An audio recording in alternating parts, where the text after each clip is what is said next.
Assalamualaikum warahmatullahi wabarakatuh. Hai sahabat Rumah Belajar, berjumpa kembali pada pembelajaran IPA. Sahabat Rumah Belajar, seperti yang kita ketahui bahwa setiap makhluk hidup memiliki salah satu ciri, yaitu berkembang biak. Makhluk hidup dapat berkembang biak secara vegetatif dan generatif. Makhluk hidup berkembang biak dengan tujuan agar individunya tetap lestari. Pada perkembangbiakan vegetatif, terbentuknya organisme baru tidak didahului oleh peleburan sel kelamin jantan dan sel kelamin betina. Jadi, organisme baru berasal dari bagian tubuh induknya, seperti akar, batang, dan daun. Pada pembelajaran kali ini, kita akan membahas tentang perkembangbiakan vegetatif pada bunga bangkai dengan umbi batang. Pernahkah kalian melihat umbi bunga bangkai? Adakah yang tahu berapa masa dari sebuah umbi bunga bangkai? Sahabat Rumah Belajar, perlu diketahui, perkembangbiakan vegetatif pada bunga bangkai dapat dilakukan dengan beberapa cara, seperti umbi batang, stek daun, dan kultur jaringan.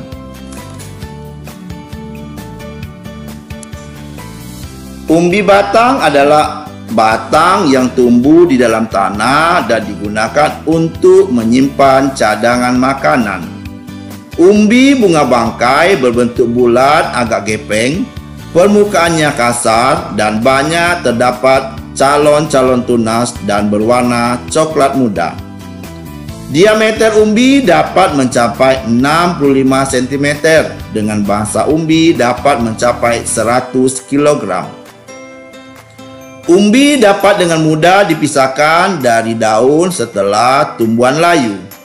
Umbi tersebut dapat disimpan atau ditanam secara langsung. Pada permukaan umbi batang, terdapat daun berbentuk sisik dengan kuncup-kuncup ketiak. Daun dan kuncup itu akan membentuk mata tunas. Mata tunas dapat tumbuh menjadi individu baru. Umbi yang mempunyai mata tunas, jika kita potong-potong, maka akan menjadi beberapa bagian. Dan tiap bagian yang terdapat mata tunas, jika kita tanam, maka tiap mata tunas tersebut akan berubah menjadi individu baru bunga bangkai. Sahabat Rumah Belajar, perlu diketahui, setelah umbi ditanam, diperlukan waktu sekitar 6-12 minggu untuk muncul tunas baru, hingga terbentuknya batang dan daun. Batang dan daun akan terus tumbuh sama seperti pada tumbuhan yang lain, dan ini merupakan fase vegetatif dari tumbuhan bunga bangkai. Setelah melalui fase vegetatif, tumbuhan bunga bangkai akan layu.